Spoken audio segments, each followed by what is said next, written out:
Rachel is in Long Beach with a look at police reforms already underway here in Southern California. Rachel? Yeah, Amy and Jasmine, when the LA City Council voted to cut $150 million from LAPD's budget last summer and reinvest in marginalized communities, there was strong reaction on both sides. Today, we spoke with a member of Black Lives Matter Los Angeles and former LA County Sheriff Jim McDonnell about where we are today and what direction we need to be heading in.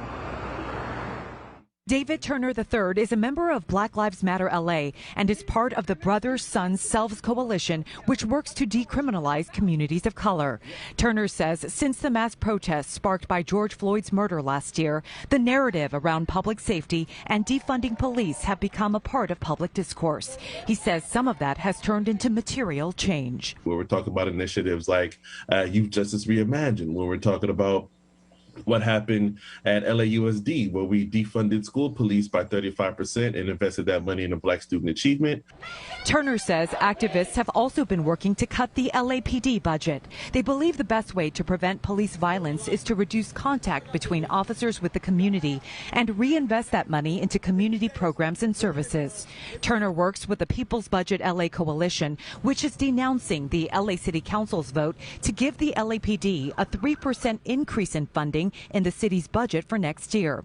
The mayor's office cited the growing number of homicides and that the city needed to hire more officers to replace those who have retired and left the profession. There needs to be continued pressure to push back on not only the mayor's budget, but also the LA County CEO's budget, right? That doesn't invest in the reimagined forms of community safety. If you're cutting the budget, you're cutting people, you're cutting officers, the ability to be able to respond when you call 911. Former LA County Sheriff Jim McDonnell says defunding the police isn't the answer. He believes there needs to be a balance where money is invested in policing and community-based organizations and programs. Yes, we do need the police.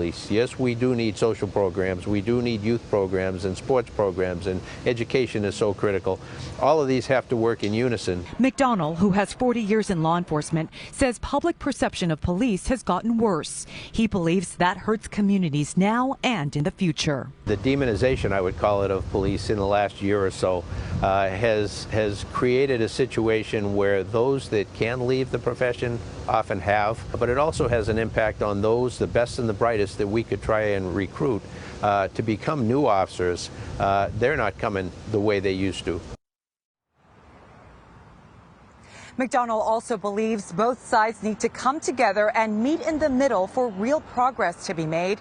Turner says they want systematic change now, and that means completely uprooting the systems that have led to the current situation. Reporting live in Long Beach, Rachel Kim, KCAL 9 News. All right. Thank you, Rachel.